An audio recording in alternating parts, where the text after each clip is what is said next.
Judy was boring. Hello. Then Judy discovered ChumbaCasino.com. It's my little escape. Now Judy's the life of the party. Oh, baby, mama's bringing home the bacon. Whoa, take it easy, Judy. The Chumba life is for everybody. So go to ChumbaCasino.com and play over 100 casino-style games. Join today and play for free for your chance to redeem some serious prizes. ChumbaCasino.com. No purchase necessary. Void where prohibited by law. 18 plus terms and conditions apply. See website for details. Cut my life into pieces. This is my last resort. Suffocation, no breathing. Don't give a fuck if I cut my arm bleeding. Hey gang, today's guest is Jacoby Shaddix, lead vocalist for the Vacaville, California rock band Papa Roach. Together we break down the writing, recording, and inspiration behind the band's breakout mega hit single, Last Resort, taken from their major label debut album, Infest, released in the spring of 2000. The guitar riff in Last Resort may just be the defining riff of the 2000s, beyond catchy, an instant earworm.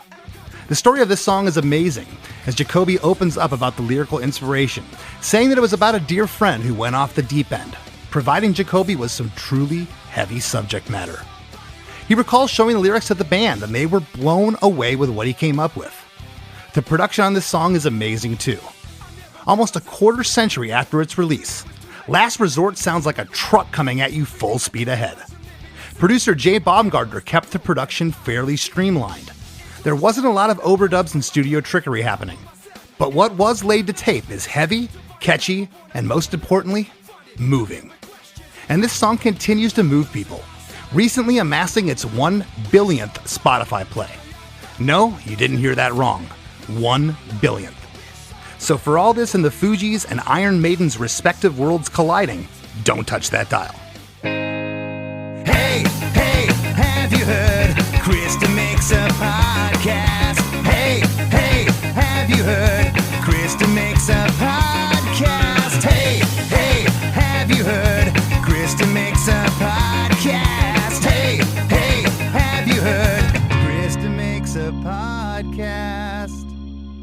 Jacoby, my man, how are we? I'm doing great, man. How you doing, Chris? Things good? I'm doing good. You know, I don't think my listeners quite realize how hard I have to go after guests sometimes, and not because of any other reason than, you know, I told you before we started rolling, you're a busy guy, and I'm glad my friends are busy. If we weren't busy, that means we weren't still doing it. But I saw you last summer at the Greenfield Festival 2023. That's right. And and that's when we started trying to put this together. So thanks for finally sitting in. Oh, absolutely, man. And first off, bro, you're having a good hair day, man. It's looking nice. Thank you. Maybe this is the clip Crystal put up. See, and I usually wear a hat, but I was telling Jacoby, the first thing he said to me, he comes cruising up on his bike, and I'm like, "Hey, man!" And he said, "You're having a good hair day." And so I had to put my spikes up today. But there we are.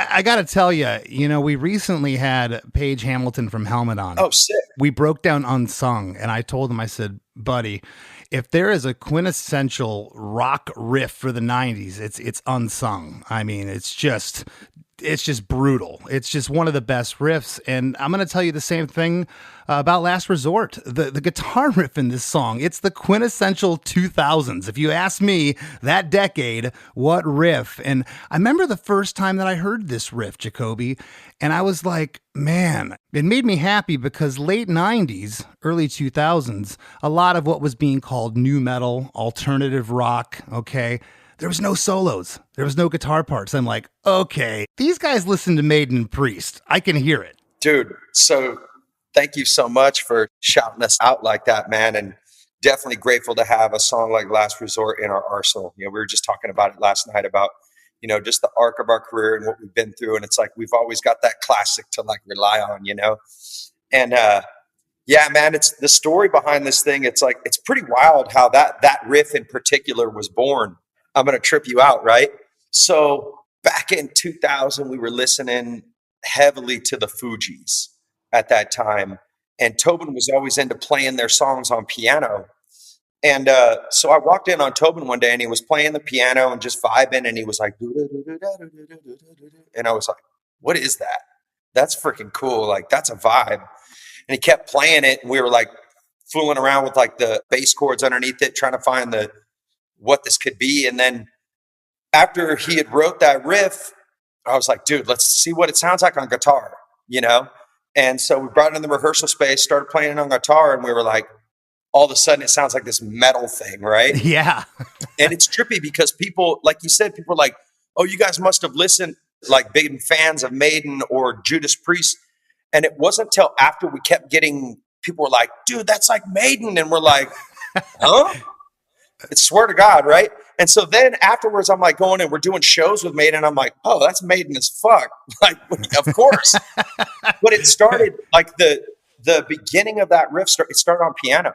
So it wasn't even like in the same world. And so, yeah, man, like kind of to dispel the myth of that. And but I could see why people totally were like, that's Maiden. Because when you put that shit on guitar, it's like, and they're like, no, it's this. I'm like, oh, man, well, fuck, man, it's been done a million times, dude. Well, it had been a decade or so at that point, you know, eight to 10 years since you heard something like that on radio, you know, and it was around that time. It was like, you know, I remember Lit and Buck Cherry and some of these things. I'm like, okay, now I'm hearing a little rock again. And that was refreshing to me. I was an 80s guy, and just, you know, first time I heard the riff, like I said, there's something here. And I remember you guys went out on the Warped Tour that summer in 2000.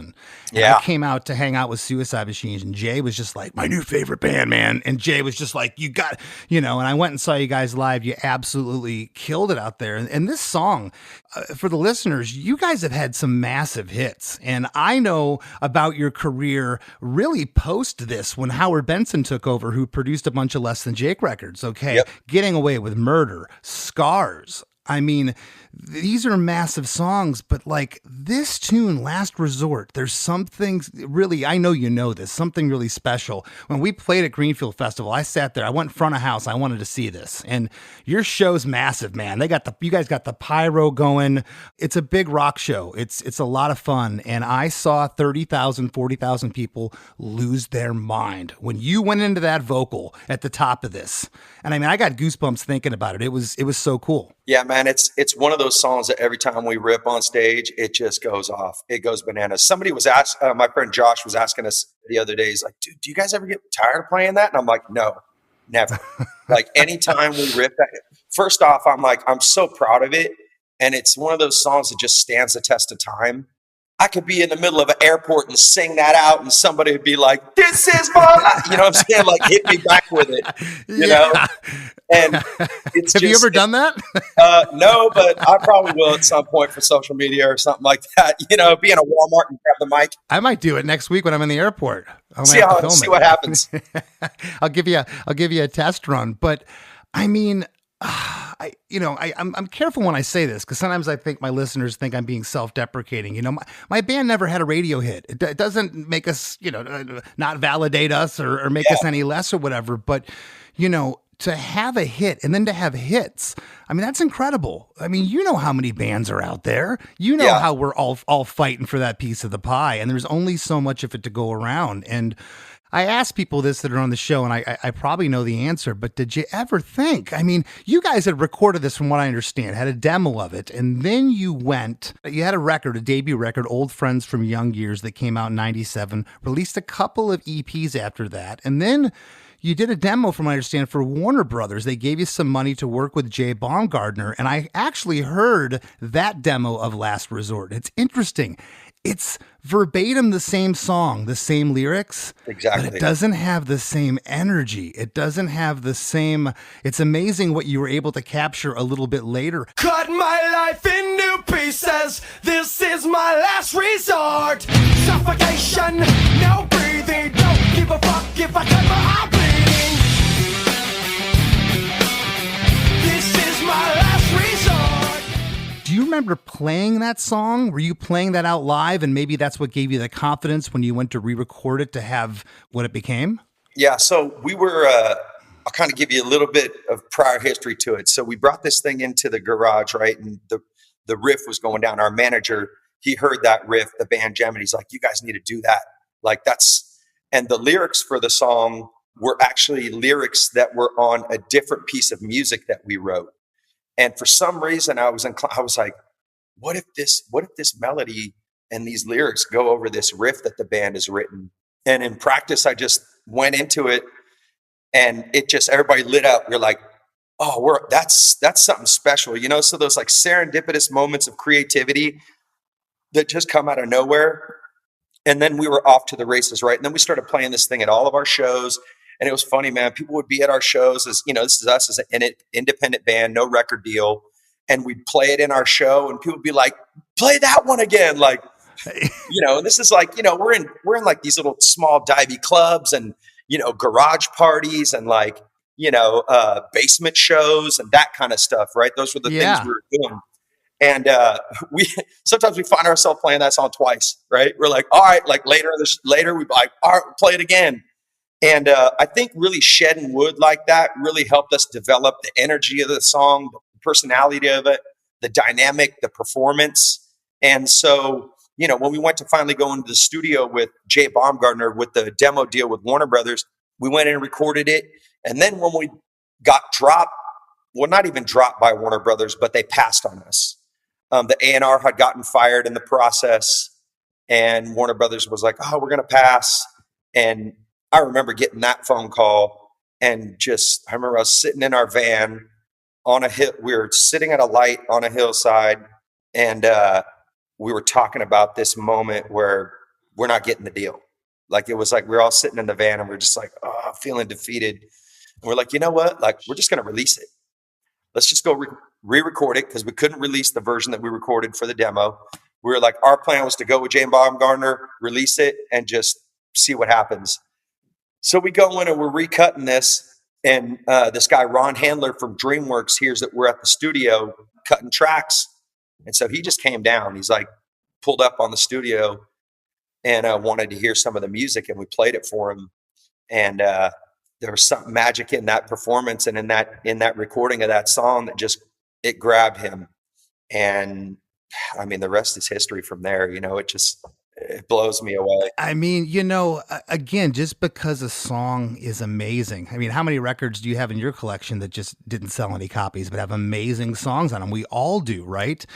And it's just like the stars, all these things have to align. You can be a good looking guy. You can be the best flashy guitar player, but all these things have to happen. And I got to hand it to DreamWorks, man. You guys got to push. I mean, they heard this song. They said, we got something here. And I mean, they worked you guys, and it was incredible. Right. So we got this deal with DreamWorks, and we were just like so pumped, right? Look, we're going to get in our van. We had this van. We called it Moby Dick. Big old white 15-passenger van. We're just gonna go tour the world, and we're gonna go just see where this thing goes. So we start touring, come back. There's a radio convention in San Francisco at this place called Maritime Hall. We had played there a few times over. One time with Bad Brains came around, and they came around as Soul Brains because they couldn't tour underneath the name Bad Brains for a while. I remember that. Yeah. Yeah. And so we opened up for them a couple times at this place, and we're like, oh, this big night. It's a radio convention. All the people from the business are in town. And I remember our label, we made all these like do not disturb signs for all the hotels in the area. And we had our street team go and bust every hotel with these little like doorknob things that were promoting our show and promoting the single and the record. And this place was sold out, packed. The radio industry was in the house. And in NorCal, right? This is San Francisco. This is our backyard, essentially. In front of the industry, just ripped this show, and it was like it was a pivotal moment for us to prove ourselves to the industry, because, you know, we were just like some kids playing music in these small clubs, and from that moment, the industry took notice to what we were doing because they saw our fan base that we had built independently. And the next moment, you know, our song's getting played on the radio. I'm, you know, starting to hear our song. Now we're on Warped Tour, which was like blowing my mind because I love punk music. I grew up listening to punk music. So Warped Tour was like the thing, you know, that was the place to be. And we made it there. And we were there. I was doing What I Like About You with Suicide Machines. Suicide Machines. Yeah. And I remember just getting up on stage with those guys and doing that on that tour, and then having the beer bong Olympics and partying with the Flogging Molly boys, you know, and that was just like, that summer was the summer of like we went from the third stage on Warped Tour, just the smallest one, to then we were like main stage playing with, you know, Green Day's lighting their drum set on fire and we're getting ready to go on the stage right next to them. And I'm just like, is this real life? Like, is this really happening? Well, and what does that do to a kid? I mean, geez, 4 or 5 months prior to that, you know, the album was released, and then you're out there, and I know where this song was on modern rock radio back then. This song was #1, peaked in August of 2000, so that's right in the wheelhouse of where Warped Tour was, which is absolutely mind-blowing. Well, I want to jump into this bad boy right now. It's 3 minutes and 19 seconds. The intro is just you, my friend. Cut my life into pieces. This is my last resort. Suffocation, no breathing. Don't give a fuck if I cut my arm bleeding. This is my last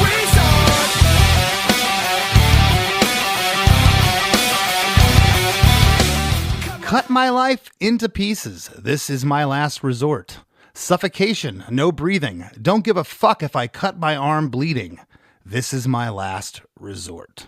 So I was 18 at the time, 19 at the time, and I had moved in. I was living with some friends, got evicted from this apartment because my friend was stealing our money and not paying. We were giving him the money and he wasn't paying the rent, so we got evicted and I had to find a place to stay.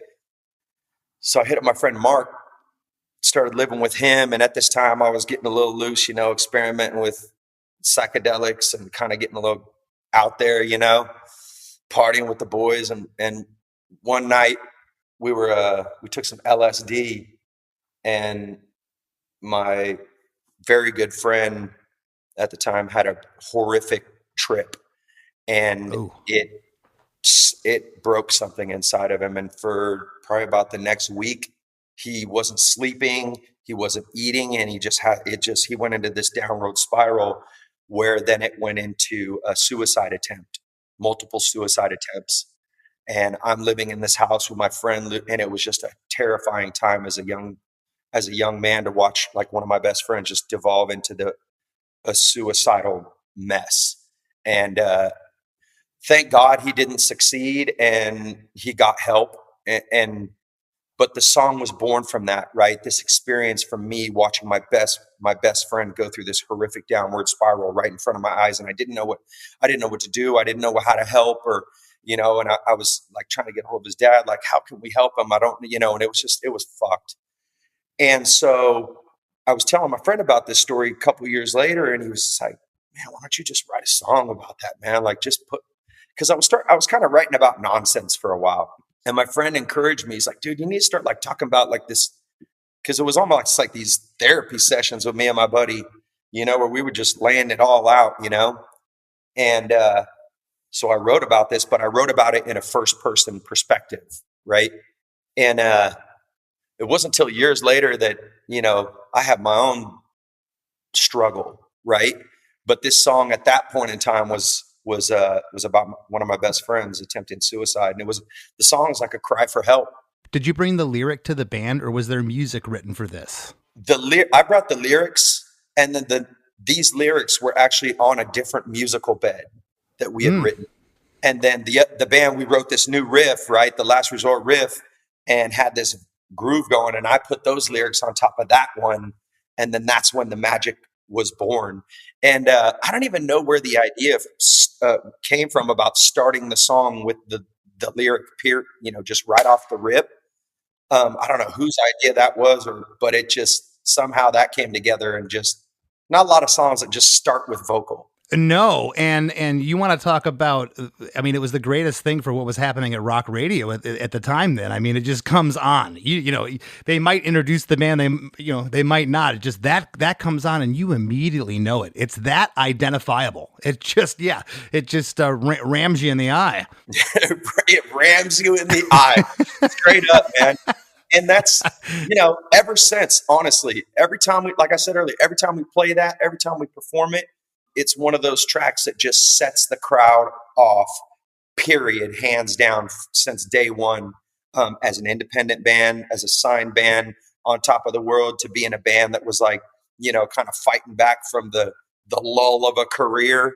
You know, it's just something that we've always been able to lean into, and a message of, although it's a cry for help, there's hope in this, right? These people, because I've met thousands upon thousands of people as I've toured through the last 20 plus years. They're telling us this song, you know, spoke to them in their darkest hour. This song saved their life. Your music is, you know, it's like when you hear that over and over, it adds another layer of like gratitude that I have for this piece of music that we created, because music can serve a lot of different purposes, right? It can serve this, all right, we can just rock out to a song. And then there's these deeper levels of music that speak to us. And it's one of those songs that you can not only just rock out to it in a mosh pit at the Warped Tour, sweating and partying with the homies, or it can be one of those songs where you put on headphones and you're in that dark space and it's like, it's something you can identify with, or it can be a song that, you know, speaks to you in that moment where you're on the edge and maybe it inspires you, you know, and those are the layers to this song that it's just a gift that keeps on giving. And then Ronnie Radke did a reimagination of it. It's awesome. His version is so rad. That piano version that Ronnie did is, yes. I got chills thinking about it. Just, it's so good. For all the listeners out there, take a listen. I'm sure Chris will throw in a snippet of that right now. 'Cause I'm losing my sight, losing my mind. Wish somebody would tell me I'm fine. Losing my sight, losing my mind. Wish somebody would tell me I'm fine.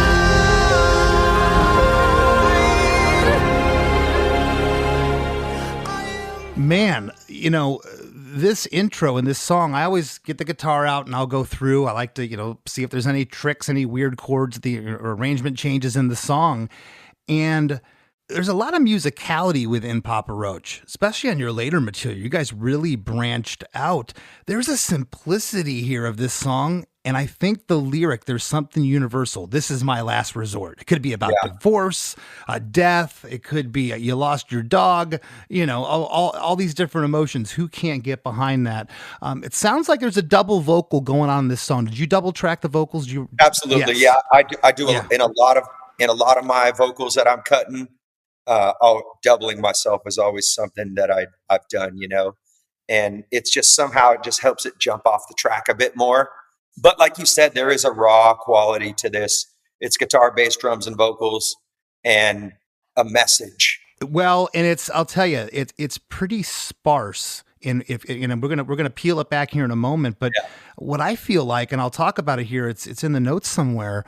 You know, I really feel like the band, especially in the verses, they let you do your thing. It's almost like a rap delivery of what you were giving. That's where it was coming from. And the band was almost like a loop underneath. There's not a lot going on in these verses. We'll get there in a second. And that's really cool to see. You know, if there was a bunch of different leads and stuff, that's going to take away from what you're doing.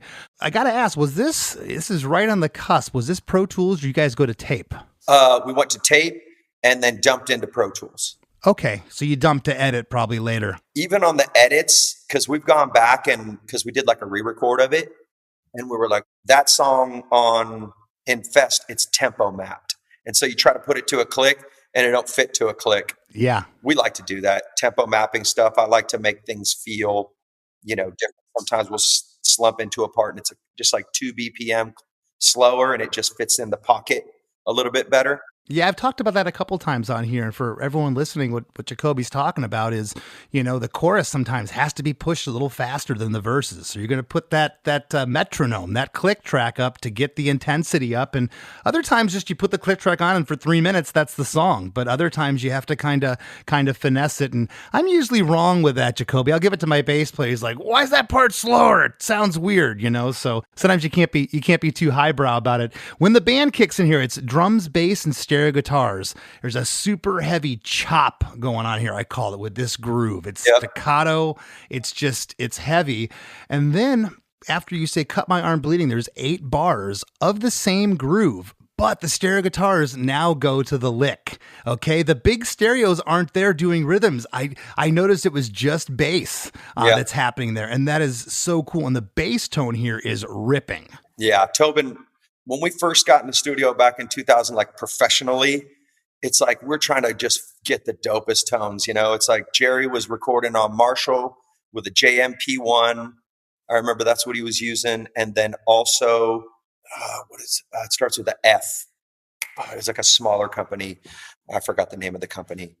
But yeah, just straight best tones we could possibly get. Tobin's playing through Ampeg, playing Lakeland basses.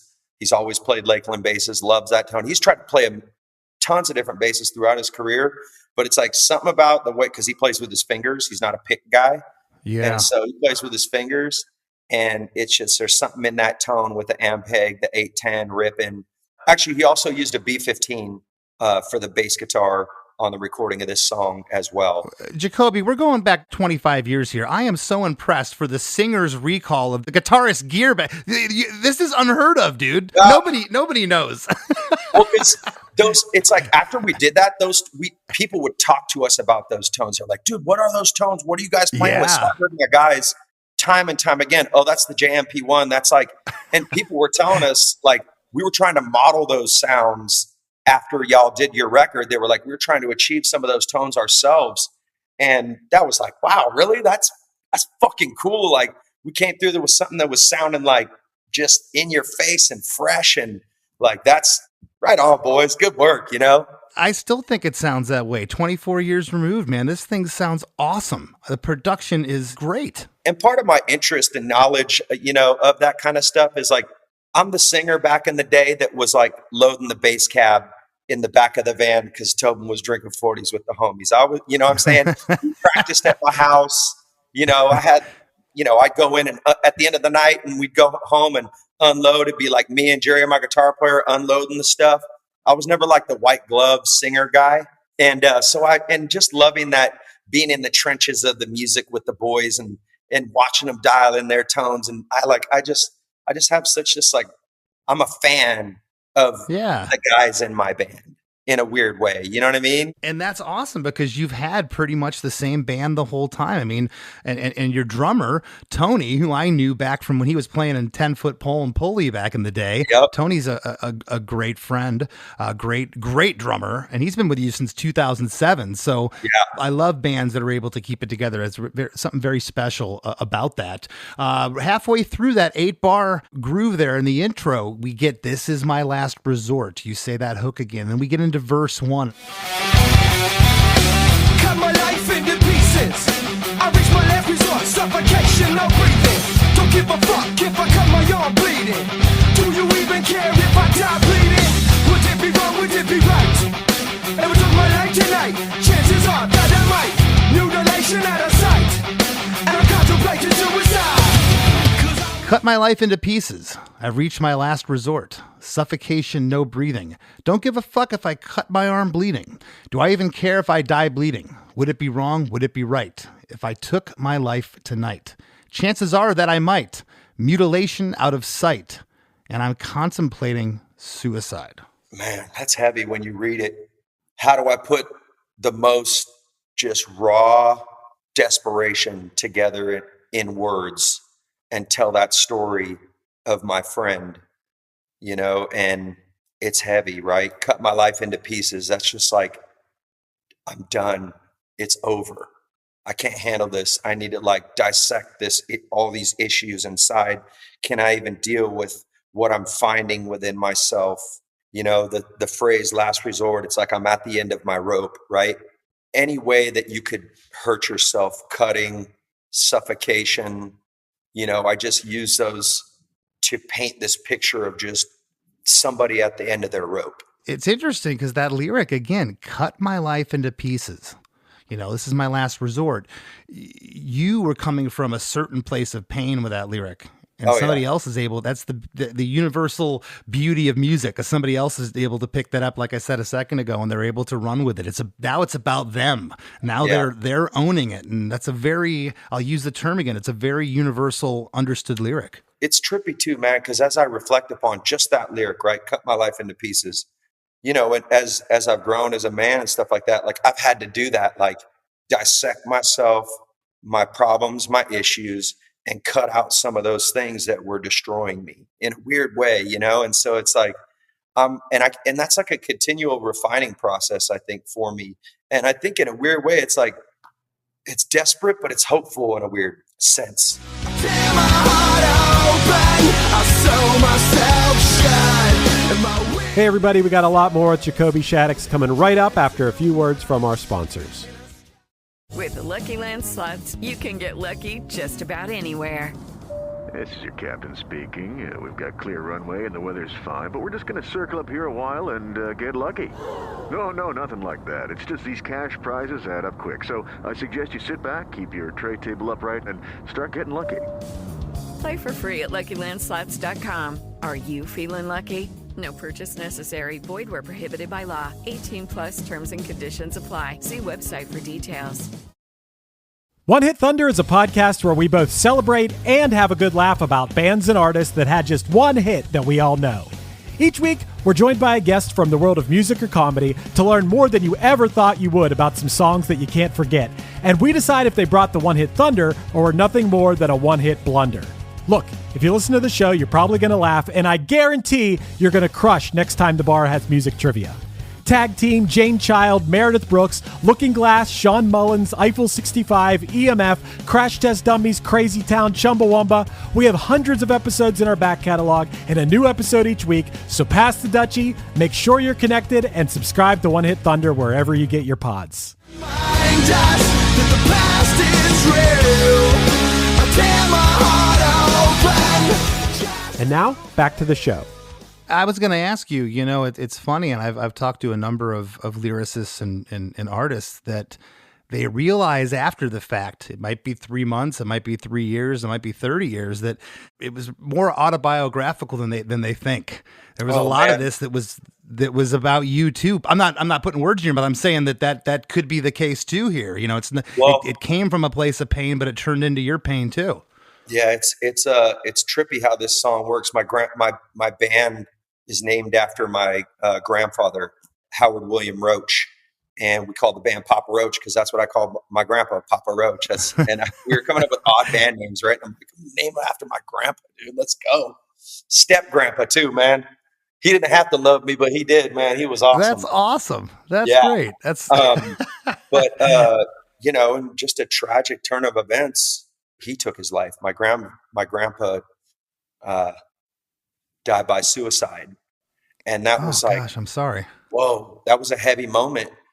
And then 2011, 2012, I had my own battles. I had struggled with substance abuse issues for some years and kept trying to control my drinking and my life. And everything was out of control. I was just spiraling. And my family was falling apart. I was going to get a divorce. I was kicked out of my house. I was living in my younger brother's at his house in a little room in the corner of the house, you know, and just kind of like my life was depleted. I was fucked. And I had my own battles, and it was like this weird, just this like, I didn't write the song about me, but why is this song about me right now? I'll go and tour, and it was just like, man, that is heavy. But for the grace of God, I did not attempt that. And I'm, you know, it's like now I'm like, I put the bottle down. I got my life right. You know, like I cleared out a lot of wreckage. But it's trippy how music works. And through that process of having my own battle with suicidal ideation, I found the power of how music can be transformational, because I was so broken and so desperate. And the only time that I had peace at this moment in my life, this is like 2012, is when I'm creating music and when I'm writing music. And so this story that people kept telling me about how your music saved my life. That song, Last Resort, saved my life. And now I'm understanding how the power of music can save a life, because it was saving my life at that point in time, you know? Yeah. And it's crazy how these stories come back at you and you reflect on your own life, you know? So yeah, man, it's like, I didn't know the true element of the song and know it until I walk through it my own damn self, you know? Mm-hmm. Yeah. They always say, I mean, I've had many people in my life, when you're going through a tragedy, you know, write your thoughts down, get it out. Oh, yeah. You Absolutely. know, and I always, and I never really understood that. And what it does is it's cathartic in a way. And that's what we do as songwriters. And you don't even realize it sometimes when you're doing it, and you look back at the lyric and go, oh, yeah, that makes sense. That was that was during the period when I was going through this. Lots of cool stuff in verse 1. Drums, bass, stereo guitars, and the panned riff going on, pan left and right. The groove continues, but the intensity of the whole band drops here. The stereo guitar riff is panned super hard left and right now. Before it was a little bit more centered. To make room, I said this earlier, I think all of this kind of was designed to make room for what you were doing. The band just kind of is sitting back here. They're doing the same repetitive groove, kind of like a loop, and you're just going for it in this verse. It's great. Yeah, I think that's born from our love for hip hop music. You know, we were at the time listening to Nas, Illmatic, tons of Wu-Tang, Dr. Dre, and just really heavily influenced by hip hop music and the loop element of it. And our bass player is always a fan of less is more. You know, it's like the less notes he could play, he's like, I'm cool laying, you know, I want that pocket, I want that groove. And for us, you know, that's born from our love of hip hop music and also loving Rage Against the Machine, where it's just about that pocket and that groove. And sometimes just letting the music take a backseat for the vocal to then just be the feature. And there's a certain amount of like musical humility in doing that.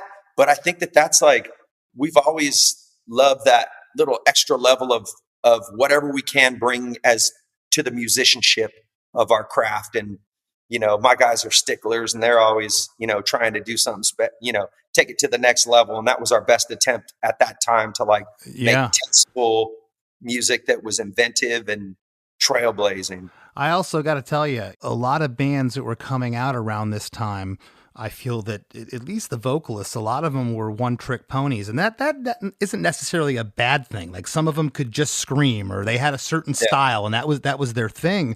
But man, you really learned how to sing.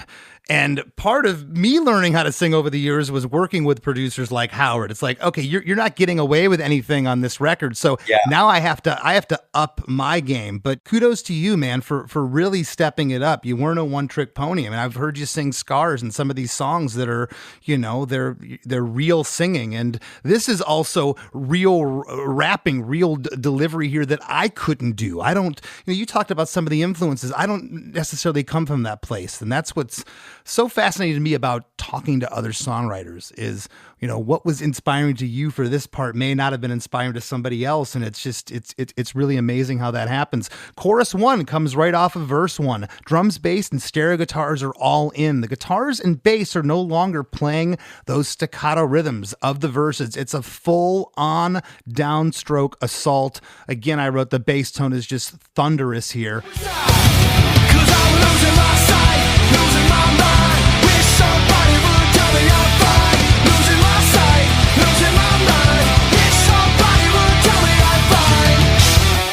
Because I'm losing my sight, losing my mind. Wish somebody would tell me I'm fine. I'm fine. The guitars go to this octave part, and that's another hook in this song. It's a super simple thing, but those octaves there, and at first I thought it was an overdub, but it's the stereos doing it.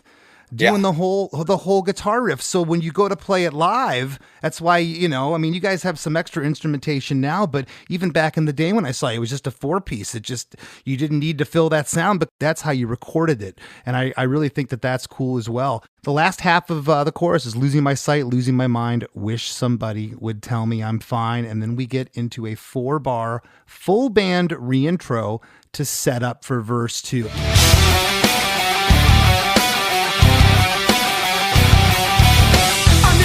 I was spread too thin till it was too late, and I was empty within.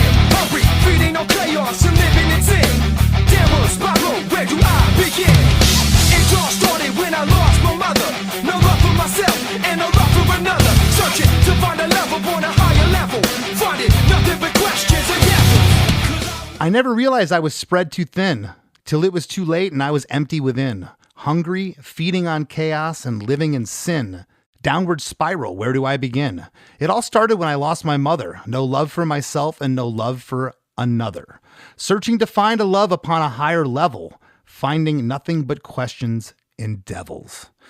Are these all your words? Did the band help you? Like, did you come in and did you change stuff around? Did Jay Baumgartner have suggestions? Because, you know, this is a pretty well thought out lyric for a young person. Yeah, dude. So that lyric straight, this is like, that's one of those things I just came in and laid it down, and the band was just like, yes. Like, it's just like I was struck, man. It was like there was a creativity that was there, just a magic in this song, honestly. And not all my lyrics really cut through like that, you know? I'll be real. Like, and sometimes I think it's just because of this moment that I witnessed in my life that was just, it struck me, man. And I had to get it out. You know, you were talking earlier about through these traumatic moments, writing them out, you know, in this moment, you know, talking about this second verse here, my friend, his mom wasn't part of his life. You know, he lost his mother. And so watching my friend go through this struggle, it was just heavy, man. And sometimes I'm a very empathetic person. And so it's like, I felt his pain, you know, I'm living with him, watching him go through this. And this process for him was like, through this suicide attempt, was like a call out to God. Straight up. He's like, I can't go on living this way. You know what I'm saying? Like, this chaos and he was just lost and living in sin. You know, it's like we were partying and, you know, taking acid and doing shrooms. And like, we were just kind of off our heads at a young age. And after he went to the hospital and recovered himself, he like found God. You know, he became a Jehovah's Witness. Straight up. Like, it was the medicine that healed him. And now he has 2 amazing daughters. He's got a lovely wife. He's got a family. They're thriving, you know? Yeah. So this story of just utter raw desperation and this cry out for help was something that, you know, eventually it saved his life. And that's what's gnarly. Do you still keep in touch? Yeah. Absolutely, man. That's so cool that something so awful and tragic actually has a happy ending, and it kind of all ties in with all the fans that continue to come up and go, look at my last resort tattoo, or look, the song saved me from anything I was going through. So it's kind of full circle. Yeah, man. It's preempted us to, you know, now we've been working with the American Foundation for Suicide Prevention for like the last year and a half.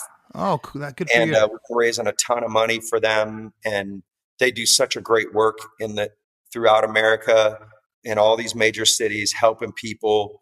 And for me, that's like, how do we use our music for positive change? You know, how do we use our platform to speak to people in need? How do we use this thing to not just, because the music business has afforded us such a great life. It's like, how do we give back? And so, you know, we're doing that now. And I think it's awesome. Just these full circle moments that we're talking about that just give, you know, the depth to this song, and, you know, just the life and the breath and the influence of this music and the positivity that it's brought in just a little blip, right? Just our little way, right? It's just cool. Yeah, no, it's awesome. And I would bet the farm that if I were to go back 20 years ago, I wouldn't probably have the same Jacoby sitting in front of me. I know 20 years ago, I didn't have enough time under my belt, not only in life, but with the band, to really appreciate it. Now it's like the level of appreciation is just off the charts. A whole different thing. Chorus 2 comes right off the heels of verse 2, same lyric and same basic instrumentation as chorus 1. And then we get into what could be looked at as a bridge. I'm calling it the post-chorus because it happens later in the song.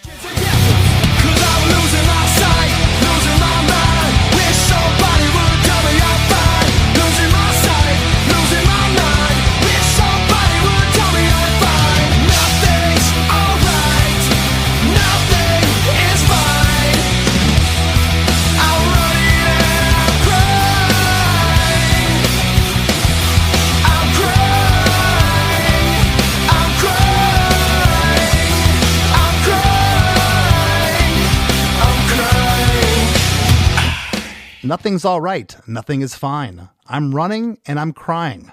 I'm crying. I'm crying. I'm crying. I'm crying. On those last 4 I'm cryings, we get the first harmony in the song. Do you remember you remember that being talked about? It's like perfect. Harmonies? I don't do those. For real. Still, I'm like, harmonies? That's for my guitar player. That's so funny. I had Mark McGrath on the show a couple years ago, and we were talking about, the first time he went in the studio, they had Pro Tools, and he's like, I can't sing like that. And the producer's like, don't worry, I'll fix it, Which isn't the greatest thing to hear as a young singer, but yeah, a lot of these guys, it's like, harmony, what are you talking about? I'm just some guy that I'm screaming in a punk band, or you have the kind of delivery that you have, and that's why, again, I gave you props earlier about being able to sing. There's a lot of guys that, hey, this is my one style, they have a hard time doing something else, but the harmonies are perfect here. Right after this part, we get an 8-bar re-intro, like the top of the song. That choppy staccato groove happens again, and we get it whispered. I can't go on living this way.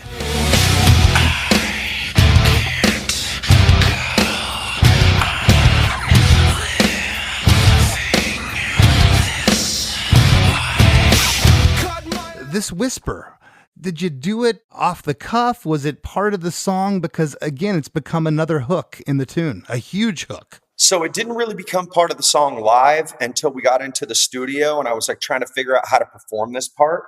And whenever I would do my screams in the studio, I would layer my screams with a whisper, like a whisper scream behind it to kind of add some extra air, like top end to them. I've never heard of that. That's cool. Yeah. And the mic you're on right now, the SM7. Yeah. That's all I record on. Essentially, whenever I'm recording, I'm always on the SM7. So I like cupped the SM7 and we cranked up the gain on it, and probably the gain and the compression. And I was doing this whisper thing in there, and the guys were like, that's kind of dope, actually. Like, instead of doing like a whole scream part, why don't we just like let the dynamic settle back and let this whisper part come through? And it just added, I think, to the intensity and the emotion of this call out. Like, I can't go on living this way. The whisper sounds desperate in you wouldn't think that a whisper would make something sound heavier, but it's like, it's creepy. Yeah. Almost. They're like, well, why would you whisper in a song, And it just, there's something, the delivery's perfect. Right off this part, we get into verse 3. Cut my life into pieces. This is my last resort. Suffocation, no breathing. Don't give a fuck if I cut my arm bleeding. Would it be wrong? Would it be right? If I took my life tonight, chances are dynamite. Mutilation out of sight, and I contemplate suicide. The first half of this are the same lyrics as the intro, and then the second half are the same lyrics as the back half of verse 1. I love that. Do you remember that discussion or that happening? It's awesome. At that point in the song, it's like there's a lot of lyrics, right? These two verses, that's a lot of lyrics coming at you. And I just felt, I'm like, there's enough information. Like, if I just keep going and going and going, it's just, where does it go, right? And I felt like it was like, how do I hammer this in? Because it's a very interesting arrangement of a song. It is. It's before we understood like the craft of songwriting, right? And I think that sometimes that can pollute a band of having too much knowledge, And I think we knew just enough, but not too much at that time. And I think that it's that challenge for us now as we write songs. It's like, all right, don't try to be too clever. Oh. Don't forget to dumb it down. Don't be too clever all the time. Do you know how many times I've had this conversation with guys on this show and gals? It's amazing. I can't even count, because it is so true. I'm the guiltiest party of getting in my own way. I have this great idea, and it's just like, well, why'd you put that? Well, I thought it was cool. No. It's just, it's too much, and I think there's an art to being able to strip away and be okay with the foundation as long as it's rocking. The first half of verse 3, it's just drums, bass, and the stereo rhythm guitars. And on the back half, the rhythms drop out and the stereo guitars are now the lead riff along with the bass and drums like the top. I love that. You could have had those stereo guitars, the rhythms barking back there with the lick. It would have been fine. But I love the purity of the band. You're just a 4-piece. I love that. I think part of that too, was very intentional on the fact that we were just a 4-piece. It's like, all right, we have the tools in the studio to be able to layer all these elements and do that. But we're in the back of our heads, we were always like, we got to go out and perform this live. So we can't embellish this thing over the top too much. And so when we got out and performed it as a 4-piece, it comes across, it doesn't feel lacking as a 4. Well, and with one guitarist, when the rhythm drops out, a lot of times it'll sound naked and hollow, but definitely is not the case here. And going back to what you were talking about a moment ago, when you look at hip hop rap artists, the choruses are always 1 or 2 lines of hit you over the head with the hook because they've given you 8 pages of stories a lot of times. And as you said, to your point, there's a lot going on here in the verses. So the choruses, you got to hit them over the head, which is what you did. We get post-chorus 2 coming off of chorus 3 here. Nothing's all right. Nothing is fine. I'm running and I'm crying. We get another harmony on crying there. And then the whisper line comes back in, but it's not whispered. Now it's a full-on screaming assault here. I can't go on living this way. 'Cause I'm losing my sight, losing my mind. Wish somebody would tell me I'm fine. Losing my sight, losing my mind. Wish somebody would tell me I'm fine. Nothing's alright. Nothing is fine. I'm running and I'm crying.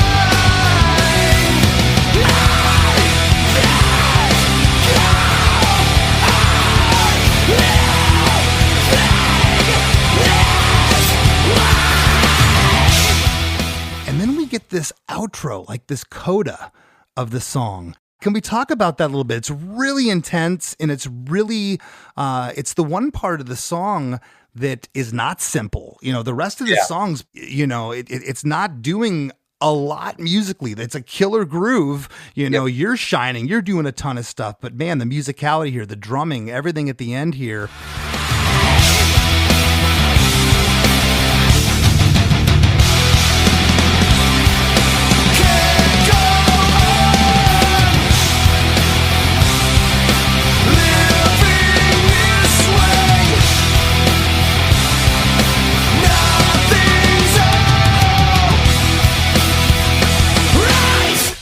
Was this written as is, or when you were working with Jay, did he say we need an ending, or who thought of this? It's awesome. This ending had always been on as part of the song. And, as we're building this from the third verse into the third chorus, into this screaming part, it's like, all right, now I'm screaming. Where do you go from here at this point of the song? The intensity is here. What's the exclamation point of this song? And I just remember when the band was in there jamming and they started coming up with this part, I was just like, it was perplexing to me. I'm like, how am I supposed to sing on top of this? it's the you guys are flipping the rhythms on their head and, down,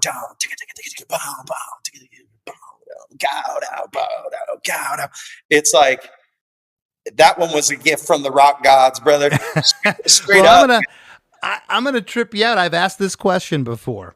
If the song just ends with, I can't go on living this way, screaming it, and the band just ends, it doesn't have this other part, is it still a hit? Are we still here talking about it 20 years later? Does it still have 1 billion plays on Spotify? 1 billion, by the way. We haven't talked about that yet. 1 billion Spotify plays. Congratulations, man. That blows my freaking mind. And to speak on what you were saying earlier, I have no idea if the song will be a hit or not if that ending was on it, but I got to tell you that it's like the cherry on top of that song, in my opinion. It is. It's funny because we've come up with a version of the song that we do acoustic sometimes, for events and stuff like that at a radio station or whatnot, or promo stuff. And a few times over, we've totally beefed that part at the end when we're playing an acoustic because there's no drums there. And I'm like, I found myself, you know, in front of a radio station audience, and we're playing out. I'm like, well, we just shit the bed on that. Sorry, guys. You know, that's always fun. 7 a.m. You don't want to be there to begin with, but you have to. They're spinning our song. Oh, okay. It is the business we call show, brother. Exactly. Well, the lyric here at the very end of this outro is "Can't go on living this way. Nothing's all right." And the octave guitar, man, the octave guitar here is playing the melody in unison with the vocal on the whole outro. I never noticed that listening to this song, how many times I have in my life. And then "Nothing's all right." Right is screamed by you, and the band ends all at once. 1 billion Spotify plays. I got to witness this thing live 24 years after the fact last summer. Yeah. I'll say it again. Congratulations. Thank you, man. I'm just, you know, it's one of those, it's a gift that keeps on giving more ways than one, man. And it's one of those songs that's given us an opportunity to have a rock and roll career straight up. Like I will never deny the fact of that and the impact and influence of it. I'm grateful. I'm just straight grateful. I love it, and I can tell you are, man. It's very, very cool. Your last record was 2022's Ego Trip, and I spoke to you last week or whenever we talked, and you said you're in LA working on new demos as we speak. And what's going on with the band? What do you have coming up? Yeah, man. So we just intermittently through the beginning of this year, we've just been coming down to LA and writing a bunch of new music, and we're also essentially conceptualizing what we're going to do with our record label, because we have a record label now. We just Ego Trip was our first release on it, and had 4 number 1s off of that album at rock radio, which blows my freaking mind. And we got a song that right now, Leave a Light On, that we're actually crossing over to like adult contemporary radio and pop radio, which is like a whole new territory for us, because we're just, you know, that's a new world. But creating a bunch of new music, which I'm very excited about. We just wrote this one yesterday that just it's like an onslaught. The tempo, it's like super upbeat tempo and exciting music. And so the band it's inspired. We're still inspired, you know, and good. We're looking for, you know, potentially to sign an artist in the next year to our label, New Noise. And that's going to be an exciting feat in itself.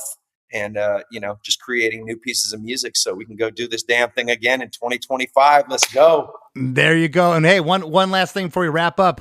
Are you going to capitalize on the 25-year anniversary next year of Infest? Oh, yeah, absolutely. We got some really cool things. We have a book. We finished up a book to celebrate it. And it's told from the perspective of all the OG band members. Ron Handler, the A&R, Jeffrey Weiss, the guy who signed us that eventually we got dropped. Brian from Sinister Gates from Avenged Sevenfold has a chapter. It's told from a ton of different perspectives. And so we got that coming with it.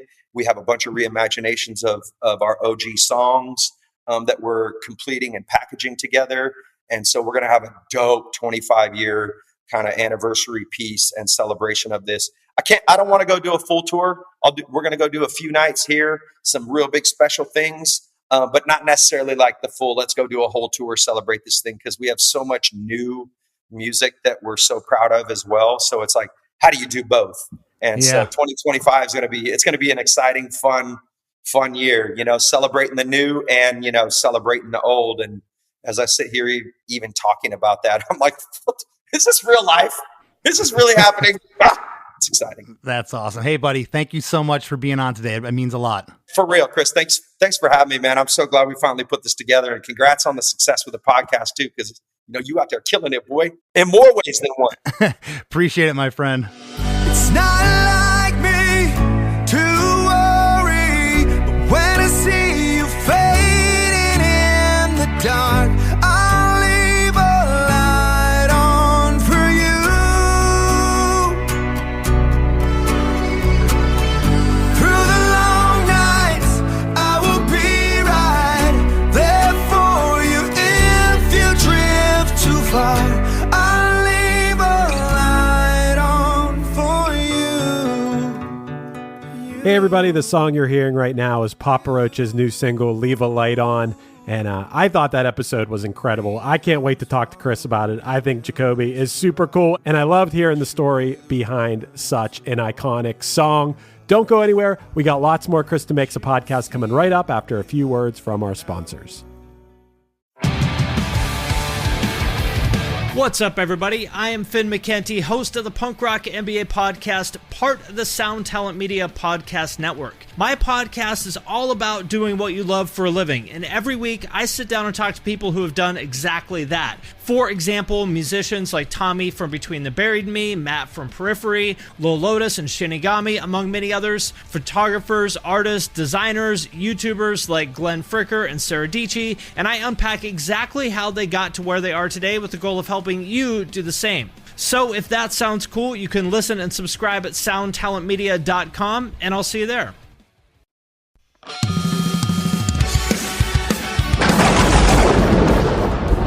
Hey everybody, Satan here. I know what you're thinking. Jesus Christ, Satan has a podcast now too? No, that's not it.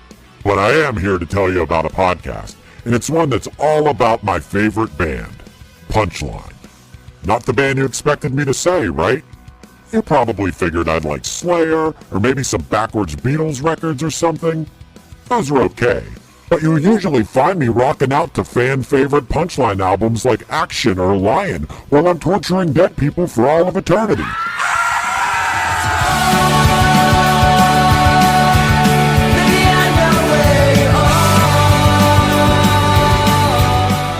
Punchline's podcast is called A Band Called Punchline, and it's super entertaining to listen to this documentary-style look back at the 25 years of my favorite band.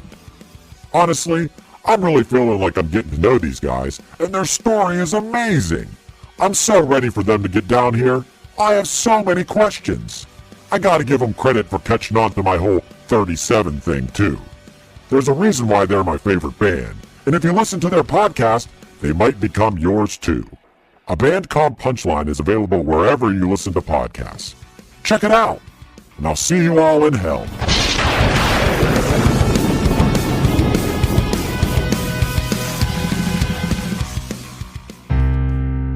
As we near the end of the show, here's a band you might not know.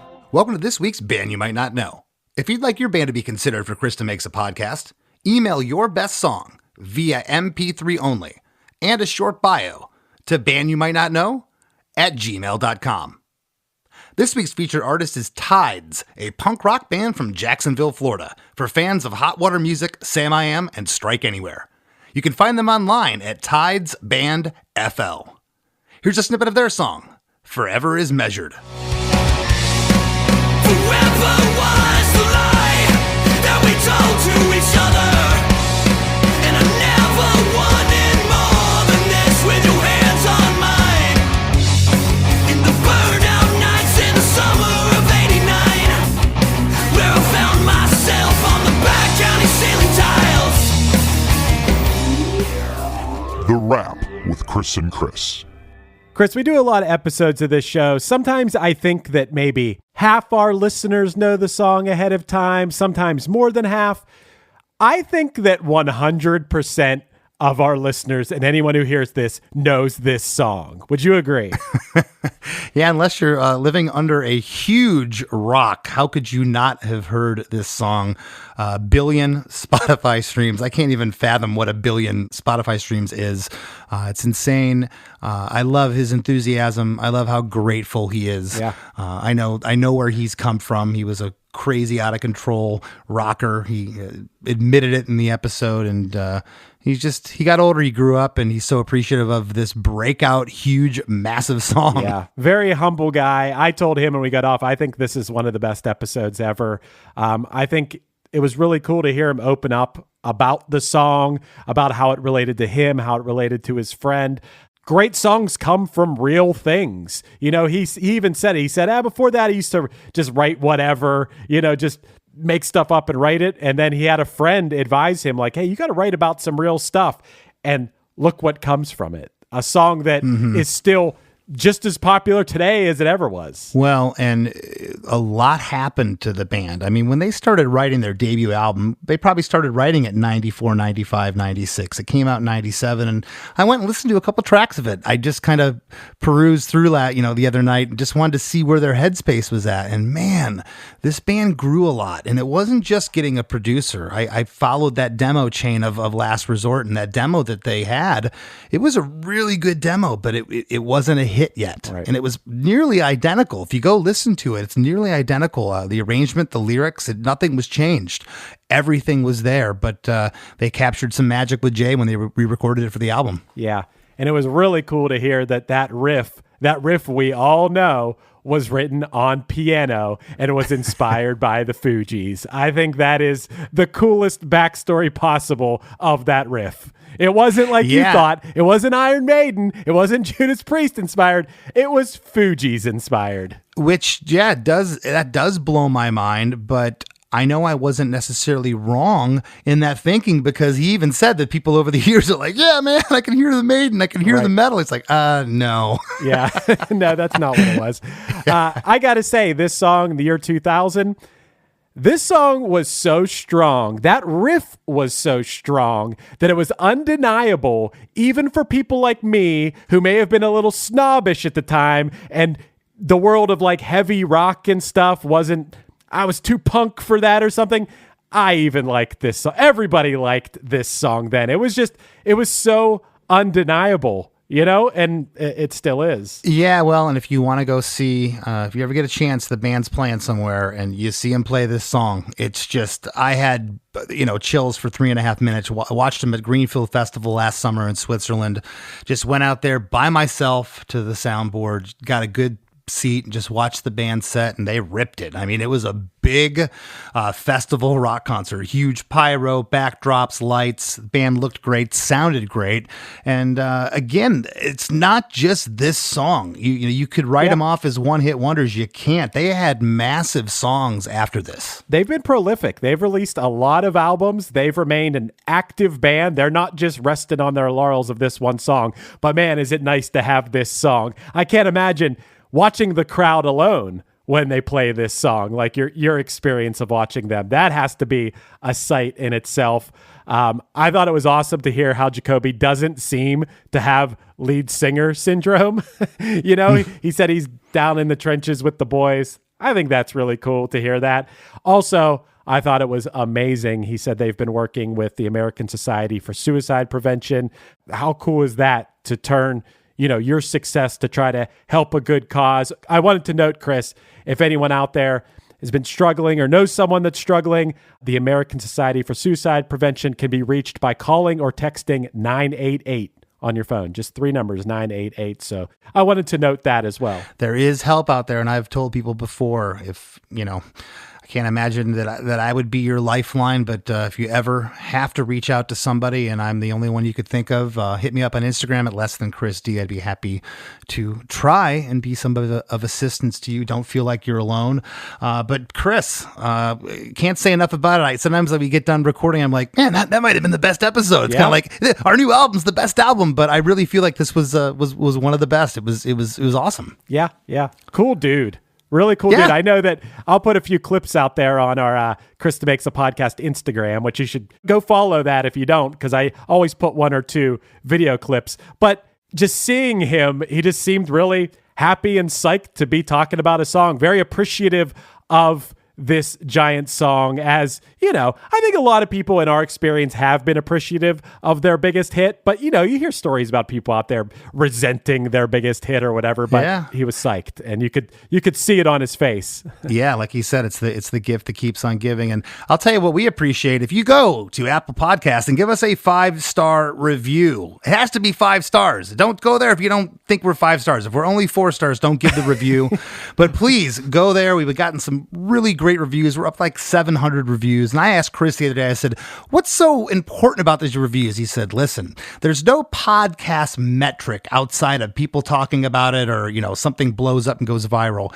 When you go to Apple Podcasts and you look at a podcast, you can go, oh, this has 700 reviews. This must be something. But if a podcast has been around for 3 or 4 years with 4 reviews, kind of tells you something too. Right. It's kind of like going to Rotten Tomatoes or something to see how many people left a review of a movie. And if 5 people did, you're like, I'm probably going to skip that one. Can I read you a review that somebody left I for would us? I would love that. Read away, Chris. Read away. So this is from Wiggle Warmer, who said, gave 5 stars and said, I've learned so much. And Wiggle Warmer said, so many great episodes and volumes to learn from it all. I found songs that I have not been able to get out of my head and gotten incredible insight into songs I already loved. A must for any songwriter. If you are at all thinking of listening, get ready for a deep, deep dive. So thanks, Wiggle Warmer. That was a really nice review. And if you think you can top that review, we might even read it at the end here. So yeah, just go to Apple Podcasts and leave us a review. We appreciate it. Once again, I'm at Less Than Chris D on Instagram, and Chris Fafalius is at Chris Fafalius. Want to thank Jacoby Shaddix for sitting with us this week, and we'll see you next time. Hello, it is Ryan, and I was on a flight the other day playing one of my favorite social spin slot games on ChumbaCasino.com. I looked over at the person sitting next to me, and you know what they were doing? They were also playing Chumba Casino. Coincidence? I think not. Everybody's loving having fun with it. Chumba Casino is home to hundreds of casino-style games that you can play for free anytime, anywhere, even at 30,000 feet. So sign up now at ChumbaCasino.com to claim your free welcome bonus. That's ChumbaCasino.com and live the Chumba life. No purchase necessary. VGW. Void where prohibited by law. See terms and conditions. 18+. Hey, you. Do you have any plans this year? How's that going? Did you get 2020'd? Well, welcome to a brand new podcast called 2020'd, where myself, Benny Goodman, and my good friends Corey Paisley and Siobhan Cronin from the band Lost Symphony also got 2020'd. And since the world ended this year, we decided why not just check in with some of our friends in the music industry and see how everyone's doing. We're going to get a candid look at life on and off the stage, as well as the mindset of some of the most successful people in the entertainment industry. New episodes drop every Sunday and Wednesday at 9 p.m. Eastern. And you can listen at 2020-d.com, soundtalentmedia.com, or on your favorite podcast app.